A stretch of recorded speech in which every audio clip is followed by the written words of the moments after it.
The dust never settled in Zone Red 7. It simply shifted, like the memories Jace tried to bury beneath layers of survival instinct and indifference. His boots crunched over the debris of what had once been a thriving metropolis, now reduced to skeletal structures reaching toward an ashen sky. The Great Peace War had ended 3 years ago, but its scars remained etched across the landscape and the survivors who wandered it. Jace adjusted the filter mask that covered the lower half of his face. His eyes narrowed against the perpetual haze. His pack was already heavy with salvage, circuit boards, power cells, and titanium components that would fetch a decent price at the border markets. But it wasn't enough. It was never enough to quiet the voices in his head. "Transport status," he muttered into his comm unit. The response came with a metallic whine and a burst of static.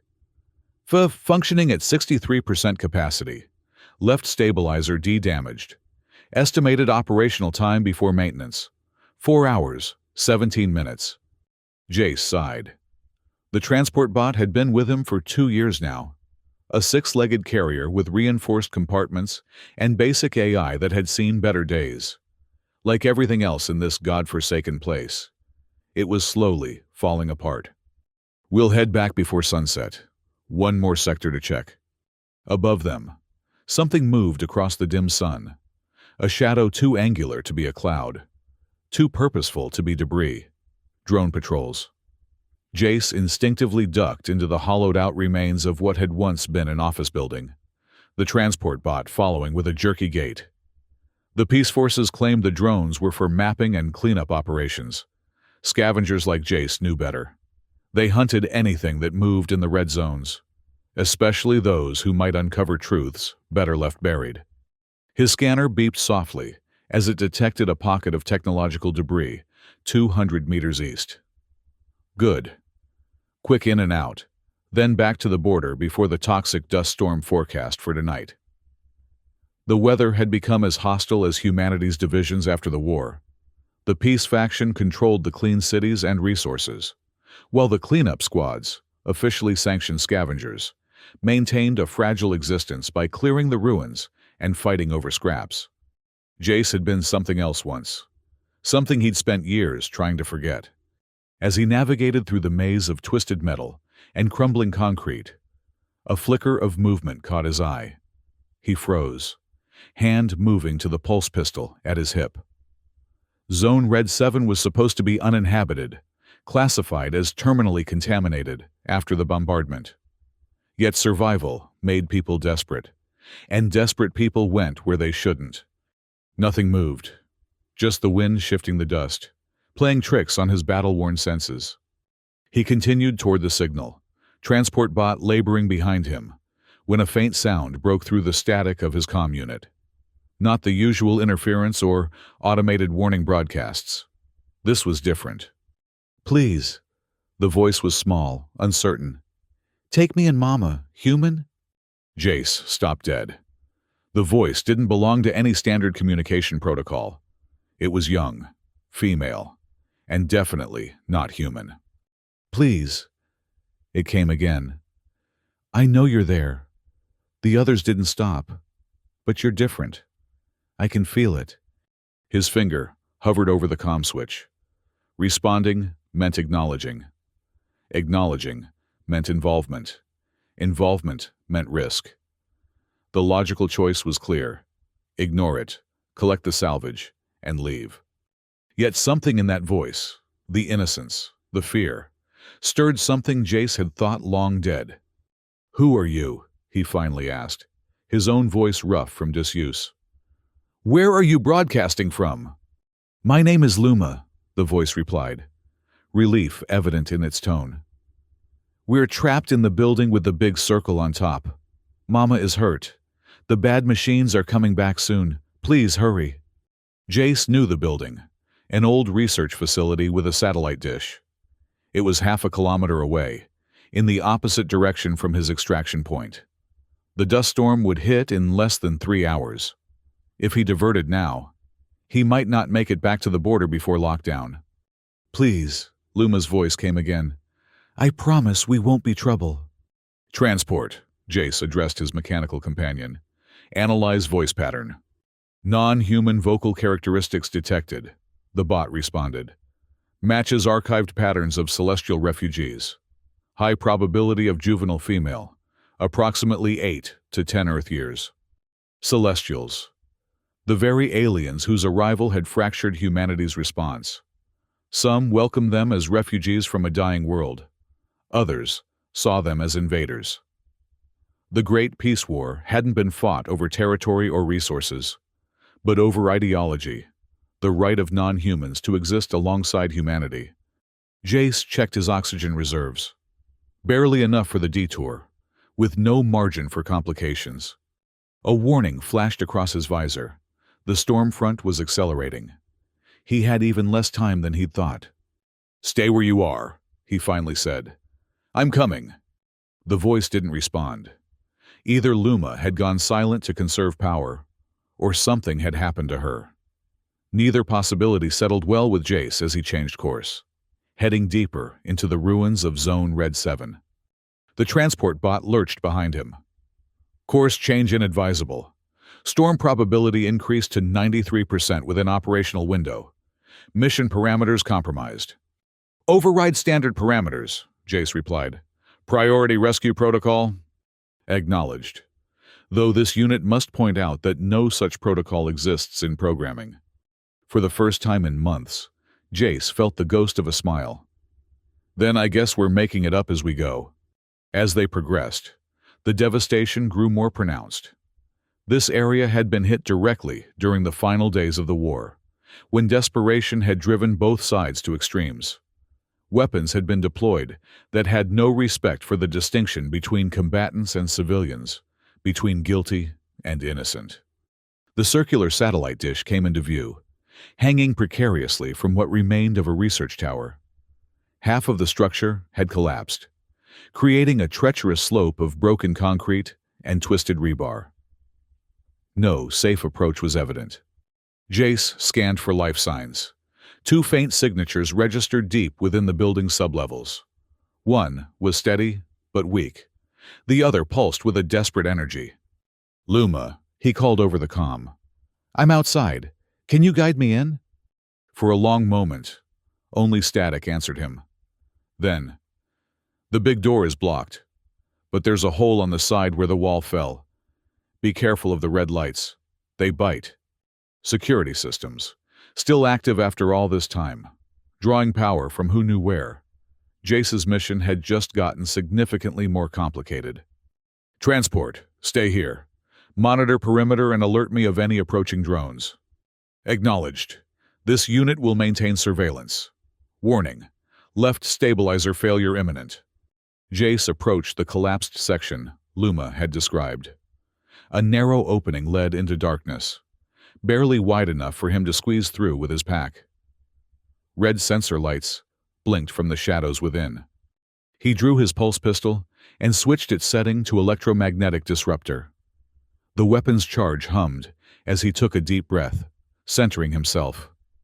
Then he plunged into the darkness. The security system reacted immediately. A sentinel drone, the size of his fist, launched itself at his face.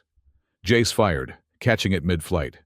The drone dropped, its circuitry fried. 2 more emerged from recessed compartments. Another shot. Another. Each discharge of his weapon reduced his power reserves, but there was no choice.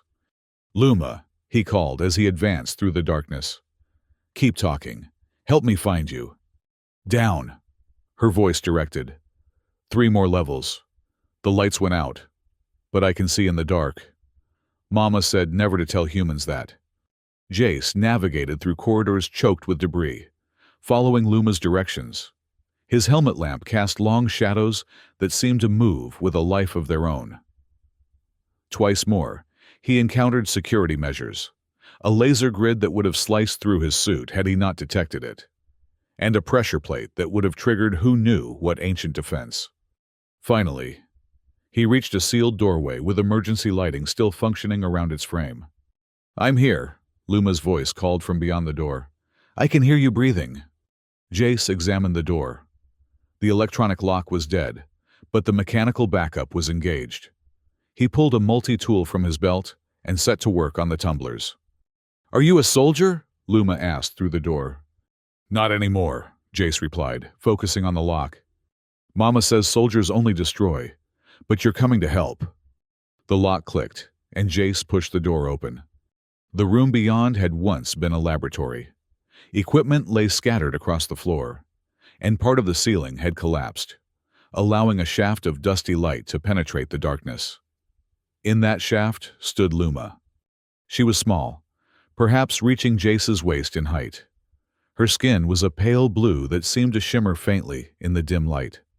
Large eyes, luminescent green without pupils, regarded him with a mixture of fear and hope. She wore what appeared to be a child's jumpsuit, though it was torn and dirty. Around her neck hung a pendant, a silver disc with intricate engravings. "You came," she said, her mouth forming the words oddly around teeth, slightly too sharp to be human. "I said I would." Jace holstered his weapon slowly, trying not to appear threatening. "Where's your mother?" Luma pointed to a corner of the laboratory, where a section of ceiling had collapsed. Beneath the rubble, Jace could make out an adult celestial woman, her blue skin several shades darker than Luma's. She was partially buried, only her upper body visible. Her eyes were closed, but her chest rose and fell with shallow breaths. "The bad machines came," Luma explained. "Mama hid me and tried to fight them. Then the ceiling fell." Jace knelt beside the trapped celestial. His scanner indicated multiple injuries, broken bones, internal bleeding. She needed medical attention far beyond what his field kit could provide. "How long has she been like this?" he asked. 3 sleeps, Luma replied. "I gave her water when she woke up, but now she doesn't wake anymore." 3 days. It was a miracle the woman was still alive. Celestials were hardy, but not indestructible. "We need to get her out," Jace said, already calculating how to shift the rubble without causing further injury. "And quickly. There's a dust storm coming." "The bad machines will come back too," Luma added. "They're looking for the key." "What key?" Luma touched her mother's forehead gently. "The one in Mama's head. The one that can stop the fighting." Jace's blood ran cold. He'd heard rumors, whispers among the cleanup squads about celestial biological data modules. Information that could prove the war had been based on lies. Information powerful enough to threaten those who had risen to power in its aftermath. No wonder drones patrolled this sector so heavily. "Transport," he called through his comm. "Status update." Only static responded. Either the building structure was blocking the signal, or his bot had encountered trouble. "We're on our own," he told Luma. "I need your help to free your mother." Together, they began the careful process of removing debris. Luma, despite her small size, possessed surprising strength. As they worked, the storm outside grew closer. Jace could hear the wind rising, carrying the toxic dust that would scour exposed flesh and clog unprotected lungs. "Why did you answer my call?" Luma asked as they worked. The others just kept walking. Jace considered the question. Why had he? Self-preservation had kept him alive these past years. This detour threatened everything: his salvage, his safety, his carefully maintained isolation. "Someone once told me that what we do when no one's watching defines who we really are," he finally answered. "Who told you that?" "Someone I failed." They worked in silence after that, until finally, the last of the rubble was cleared from Luma's mother. Jace performed a quick field assessment: 3 broken ribs, a fractured pelvis, possible spinal injury. Moving her was dangerous, but leaving her was certain death. "I need to stabilize her before we transport her," Jace explained, opening his medkit. Luma watched intently as he administered a pain suppressant and fitted a cervical collar. "Are you a healer too?" "I know enough to keep someone alive until we reach someone who is—" As he worked, Luma's mother stirred, her eyes fluttering open. They were the same luminescent green as her daughter's, but clouded with pain. "Luma," she whispered, her voice barely audible, I'm here. Mama. Luma moved to where her mother could see her. This human is helping us. The woman's gaze shifted to Jace, fear and suspicion replacing the pain for a moment. Who? My name is Jace. I'm getting you both out of here. Why? The question carried all the weight of centuries of interspecies conflict. Because your daughter asked, Jace replied simply. Can you move your fingers and toes? The woman complied, wincing. Functional. The data module? Is it? It's safe, Mama, Luma assured her. I protected it like you showed me. Relief washed over the woman's features. Then there's still hope. She turned back to Jace. I am Alara. If you truly mean to help us, we must reach the satellite array. The signal must be sent. Jace's jaw tightened. The priority is getting you medical attention. There's a storm coming. The storm is nothing compared to what will follow, if this truth remains buried. Alara interrupted. Millions died because of a lie. Millions more will suffer if it continues. Mama, please. Luma's voice trembled. You're hurt. Alara touched her daughter's face gently. Sometimes, little one, the many must come before the few, even when the few are those we love most. The words struck Jace with unexpected force. They were too familiar, echoing across years he'd tried to forget. A battlefield, a choice, a sacrifice that had broken him. The satellite dish is damaged, he said, refocusing on the present. And my transport bot is likely compromised. Even if I wanted to help, I don't see how. A distant explosion cut him off. The building shuddered, dust raining down from the already compromised ceiling. They're here, Alara whispered. Jace's training took over. He finished securing Alara on a makeshift stretcher fashioned from laboratory materials. New plan. We move now. Figure out the rest later. Luma helped him lift her mother, her small face set with determination far beyond her years. Together, they navigated back through the corridors toward the exit, Jace leading with his pulse pistol drawn. When they reached the opening where he'd entered, Jace peered cautiously outside. What he saw made his heart sink. His transport bot lay in pieces, its components scattered across the rubble. 3 combat drones hovered nearby, their weapons scanning for movement. Beyond them, the sky had turned an ominous sepia tone, the leading edge of the dust storm. We're surrounded, he whispered. There's another way, Alara said weakly from the stretcher. Maintenance tunnels. They connect to the old subway system. Direction? Northeast corner, behind the radiation containment unit. Jace nodded and changed course, navigating through the destroyed laboratory toward the location Alara had indicated. Every minute spent inside increased the risk of the building collapsing entirely. But the alternatives were worse. They found the maintenance access, a narrow hatch partially hidden behind a massive lead shield. Jace forced it open, revealing a dark shaft with a ladder descending into blackness. I'll go first, he said. Then I'll help lower your mother. Luma touched his arm. I can climb with Mama on my back. We're stronger than we look. Jace hesitated, then nodded. He'd seen enough of celestial capabilities to know they often exceeded human expectations. He descended first, pulse pistol ready. The tunnel below was mercifully intact, though ankle-deep water sloshed with each step. Emergency lights glowed at distant intervals, casting everything in a ghostly red hue. Luma followed with remarkable agility. Her mother secured to her back. Despite her small size, she moved with precision that belied her young age. The tunnels connect to the old city grid, Alara explained, once they were all safely below.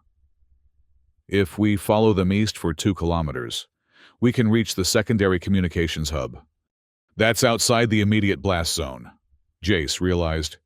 The equipment might still be functional. Precisely, and less likely to be monitored by those who wish to silence us. They began moving through the tunnel, the sound of their passage echoing off the concrete walls. Above them, Muffled explosions suggested the drones were systematically destroying the laboratory, eliminating any evidence of their presence. "Who exactly is hunting you?" Jace asked as they walked. "Those who orchestrated the war," Alara replied. "Those who needed humanity divided against itself and against us." "The peace forces?"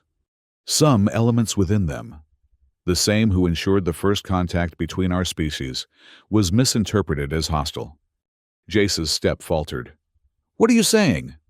"That the attack attributed to our ship was engineered by humans who feared what our arrival meant, who feared the changes our technology could bring." The implication was staggering. The entire war, millions dead, cities reduced to ash, had begun with the alleged attack on a human outpost by the first celestial ship. That single event had polarized humanity, creating the schism that eventually erupted into full-scale conflict. "You have proof?" Jace asked, his voice rough. Alara tapped her temple. "Here. Recordings from our ship's external monitors.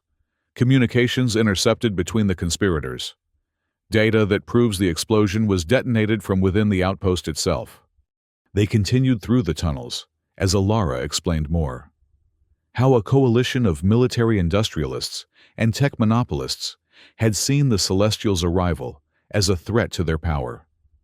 How they had manufactured a crisis to ensure humanity would remain divided and dependent on their systems. "The data module can be connected to any broadcast system," she concluded.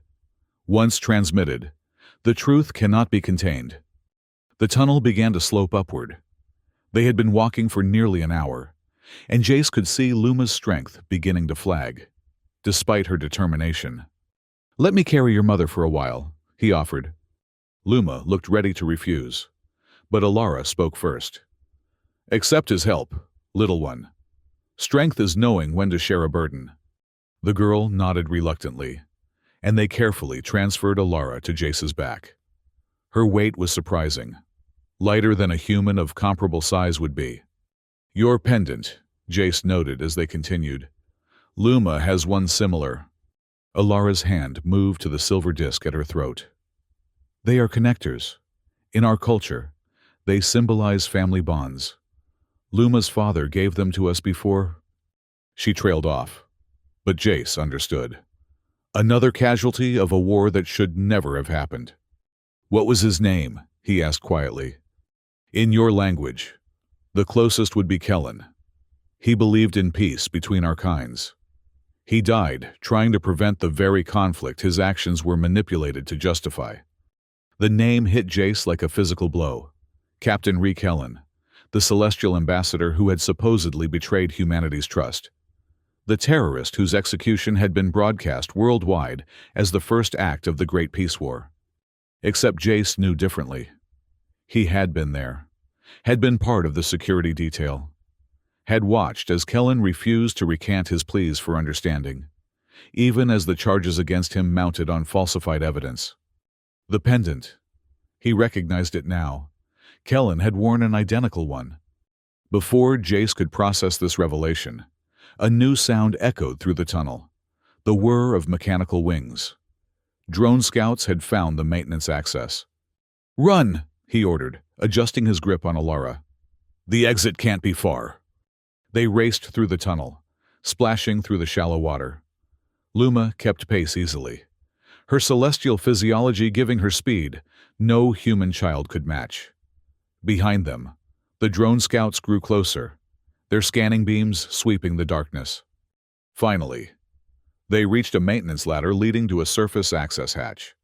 Jace handed Alara back to Luma and climbed first, forcing the rusted hatch open with a grunt of effort. They emerged into the devastated cityscape just as the storm front arrived.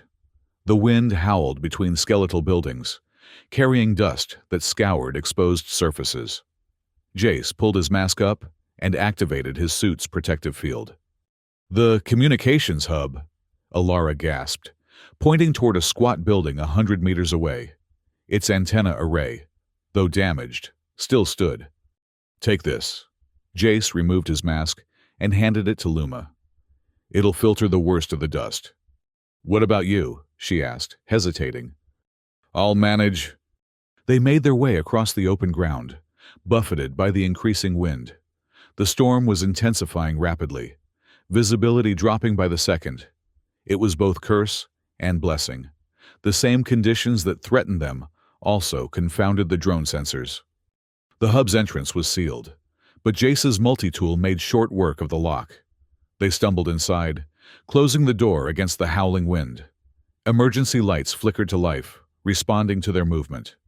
The transmission equipment should be on the upper level, Alara said, her breath coming in short gasps. The journey had clearly taxed her damaged body to its limits. Jace helped them up a metal staircase to the control room.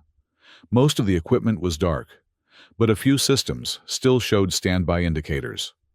3 years without maintenance had taken its toll, but the facility's independent power cells had preserved core functionality. We need to connect the data module to the main transmitter, Alara explained. Luma, help me. The little girl carefully removed her mother's pendant, then her own. Together, they formed a complex key. Alara guided Luma's hands as they connected the devices to an input port on the transmission console. Screens flickered to life, displaying strings of alien code interspersed with human language. Alara's fingers moved weakly across the interface, initiating a sequence. The signal will broadcast on all emergency frequencies, she explained. Military, civilian, international. They can't block them all. What happens after it transmits? Jace asked, keeping watch at the control room's window. The storm had reduced visibility to near zero, but he could make out dark shapes moving through the dust. More drones, systematically searching the area. Either the truth will be heard, or it won't, Alara replied simply. Either way, we will have tried. The console beeped as the transmission sequence locked in. A progress bar appeared, slowly filling as the data uploaded to the broadcast buffer. 60 seconds to transmission, the system announced in a synthetic voice. The building shuddered suddenly. An explosion. The drones had found them. They're trying to destroy the antenna array, Jace realized. I need to buy you time. Jace. No. Luma grabbed his arm. You'll die out there. He looked down at the small blue hand clutching his sleeve. When had he last been touched with concern rather than fear or anger? When had anyone last cared whether he lived or died? Sometimes the many come before the few, he echoed Alara's words. Keep her safe. Before Luma could protest further, Jace was moving, pulse pistol in hand. He descended the stairs and positioned himself at the entrance, where he could target any drones that approached the building's vulnerable transmission equipment. The storm raged beyond the doorway, a wall of dust and debris, perfect cover for an ambush. Jace triggered his helmet's enhanced vision mode and waited. The first drone appeared as a heat signature through the storm. Jace fired. The pulse hit squarely, and the drone dropped. 2 more followed, then 3. Each shot drained his weapon's charge, but there was no choice. If the transmission failed, everything, Alara's suffering, Luma's courage, his own redemption, would be for nothing. A larger shape emerged from the storm. Not a drone. A human figure in combat armor. Then another. Mercenaries. The kind hired when deniability was required. Target identified, a mechanized voice announced through an external speaker.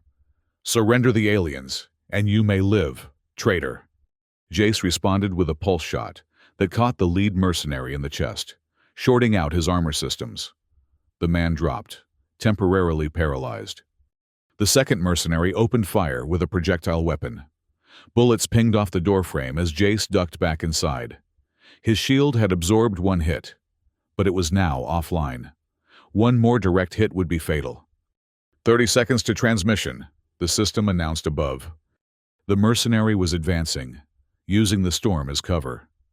Jace caught glimpses of movement, but not enough for a clean shot. His pulse pistol's charge indicator was flashing red, 2 shots remaining at most. A new sound cut through the storm's howl.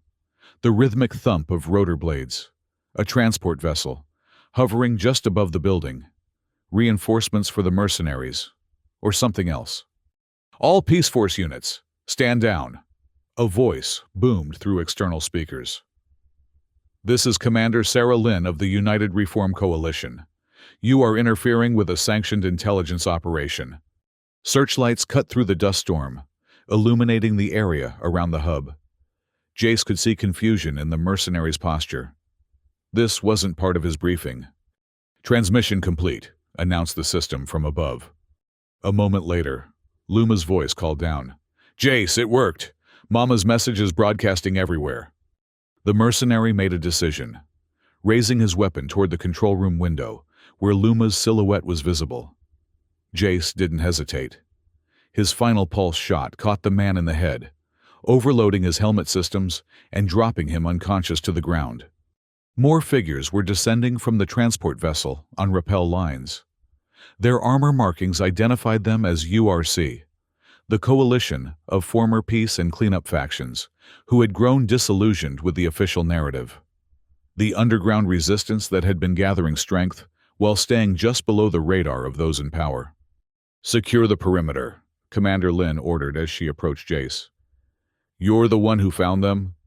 Jace nodded, lowering his now useless weapon. Then you've just helped change history. She gestured toward the control room. The transmission is breaking through on all channels. They can't stop it now. Jace led her upstairs to where Alara lay beside the console, her strength finally failing. Luma knelt beside her, clutching her hand. Help is here, Mama, she was saying. Just like you promised. Good humans do exist. Alara's eyes found Jace, then moved to Commander Lynn. You received our earlier signals? Lynn nodded. Fragments. Enough to know something big was being covered up. When we detected your full transmission beginning, we mobilized immediately. Medics followed, quickly assessing Alara's condition and preparing her for transport. One examined Luma as well, marveling at the child's resilience. She'll need specialized care, the medic told Jace. But she'll survive. They both will. As they prepared to move Alara to the transport vessel, she reached out and caught Jace's hand. You were with him at the end, weren't you? With Kellen? The question pierced through all the barriers Jace had built around that memory. Yes, he admitted. I was part of his security detail. I knew the charges were false, but I didn't stop it. I stood by and watched. Did he say anything before? He said the truth would find its voice, even if his was silenced. Tears filled Alara's luminescent eyes. That sounds like him. She pressed something into Jace's palm, a small data chip. This contains personal messages. For Luma, when she's older. And one for you. For me, he didn't know me. He knew what you would become. Alara's gaze was intense despite her weakness. The pendant you wear beneath your suit, it matches ours. Jace's hand moved unconsciously to his chest, where the silver disc hung hidden. The one given to him by Captain Kellen moments before his execution. A trust he had never understood. He called you his brother in spirit, Alara continued. Said that when the moment came, you would choose differently than you had been ordered to. The revelation left Jace speechless. All these years, he had carried both the pendant and the guilt, never connecting them to a larger purpose. Luma approached, looking between them with curiosity. Does this mean your family too? Before Jace could respond, the building shook violently. The storm was reaching its peak intensity, threatening the already damaged structure. We need to move now, Commander Lynn urged. The hub won't withstand much more. They evacuated quickly, fighting their way through the storm to the hovering transport. Once aboard, medics immediately attended to Alara, stabilizing her condition. Luma refused to leave her mother's side, her small blue hand gripping Alara's larger one. Jace stood apart, watching through a viewport as the communications hub collapsed beneath the storm's fury. Yet, the message had been sent. The truth was out there now, spreading faster than any censorship could contain it. What will happen next? He asked Lynn as she joined him. Chaos. Initially, she replied honestly. Those implicated will fight back. There will be denials, counter-accusations, but the evidence is too comprehensive to dismiss entirely.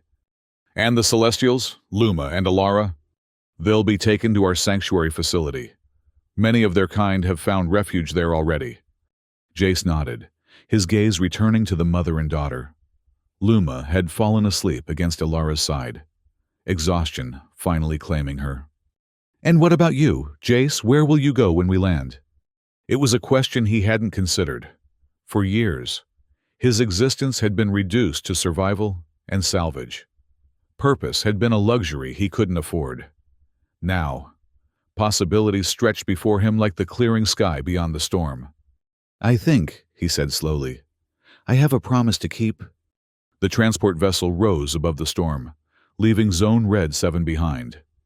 As they gained altitude, sunlight broke through the clouds for the first time in days, casting golden rays across the devastated landscape. Even in ruin, there was beauty to be found. Even in darkness, light persisted. Jace touched the pendant beneath his suit and allowed himself, finally, to hope. 3 weeks later, Jace stood at the observation window of the URC's central compound, watching as delegations arrived for the first official peace summit between human factions and celestial representatives. The disclosure of Alara's data had shaken the foundations of power, toppling those who had orchestrated the war and opening the door for genuine reconciliation. Alara herself would address the assembly, her recovery progressing well under specialized care. She had become a symbol of resilience and truth, a bridge between worlds that had nearly destroyed each other based on manufactured fear. "Nervous?" a small voice asked beside him. Jace looked down to find Luma watching him. In the weeks since their escape from Zone Red 7, she had blossomed, her natural vibrancy returning as she adapted to life among allies instead of enemies. "Should I be?" he asked. "Mama says you're going to tell your story today, about Captain Kellen and what really happened." Jace nodded. "The full truth deserves to be heard." "Even the parts that make you look bad?" "Especially those parts." Luma considered this, her head tilted in that peculiar celestial manner that suggested deep thought. "I think that's brave." "It's necessary," Jace corrected gently. "We can't move forward if we're not honest about where we've been." They stood in companionable silence, watching as human and celestial diplomats mingled in the courtyard below. There was tension, certainly, and mistrust that would take years to dissolve completely. But there was also curiosity, respect, and the fragile beginnings of understanding. "Jace," Luma asked eventually, "are you really going to stay with us, even after everything is settled?" He had made this promise to both Luma and Alara during their recovery, not out of guilt or obligation, but because for the first time since Kellen's execution, he had found something worth fighting for. "Yes," he assured her, "even if it gets hard." "It will get hard," Luma replied with wisdom beyond her years. "Mama says peace is harder than war. War just needs anger, but peace needs courage." A soft chime indicated it was time for the summit to begin. Jace offered his hand to Luma, who took it without hesitation. They walked together through corridors where humans and celestials worked side by side, rebuilding what hatred had torn apart. The assembly hall was already filling. Representatives from across Earth and the scattered celestial refugee camps taking their places. Alara waited for them at the entrance, standing with the aid of a support frame, but radiating dignity and purpose. Her eyes brightened at the sight of her daughter. "Are we ready?" she asked, including Jace in her gaze. "Ready as we'll ever be," he replied. Together, they entered the hall. Conversation hushed as delegates recognized the trio, the Celestial, who had exposed the truth, her daughter, who had survived against all odds, and the human who had chosen compassion over indifference. They took their places at the central platform. Alara would speak first, then Jace. Their testimonies would form the foundation of a new accord, one built on truth rather than manipulation. As the assembly settled, Luma leaned close to Jace. "Remember what Mama always says?" He smiled, knowing the phrase that had become a mantra of sorts for their unlikely family. "Even a tiny voice can change the world." Luma nodded solemnly. "And we're not alone anymore." The summit began. Voices both human and celestial, rising in the ancient practice of governance. Outside, the sun shone on a world that stood at a crossroads. The path ahead would not be easy, but for the first time in many years, it led toward light rather than darkness. And in that moment, as he prepared to speak his truth before those gathered, Jace finally understood what Captain Kellen had seen in him: the capacity to choose differently when it mattered most. To hear a tiny voice echoing from the ruins and recognize it as the sound of hope.